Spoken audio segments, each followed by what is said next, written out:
ખેડબ્રહ્મા ચૈત્રી પૂનમ નિમિત્તે ભક્તોની ભારે ભીડ ઉઠી છે। 2 લાખથી વધુ શ્રદ્ધાળુઓ અહીં દર્શનનો લાભ લઈ રહ્યા છે। માતાજીના મંદિરને પણ આ અવસર નિમિત્તે લાઇટનો શણગાર કરવામાં આવ્યો છે। મંદિરોને ફૂલોથી શણગારવામાં આવ્યું છે। ખેડબ્રહ્મા પોલીસ દ્વારા ચુસ્ત બંદોબસ્ત ગોઠવવામાં આવ્યો છે। આજે પૂર્ણિમા એ રીતે વર્ષની 3 પૂનમોનો અમારો મહિમા છે। એ રીતે કે ભાદરવી પૂનમ, આસો પૂનમ અને ચૈત્રી પૂનમ।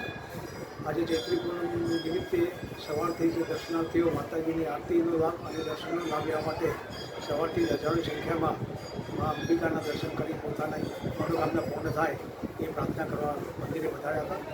દર્શનાર્થીઓને તકલીફ ના પડે ગરમીની સિઝનમાં એટલા માટે ખેડૂતમાં અંબિકા માતાજી ટ્રસ્ટ તરફથી ઠંડા પાણી માટે 6 વોટર કૂલરની વ્યવસ્થા કરવામાં આવી છે।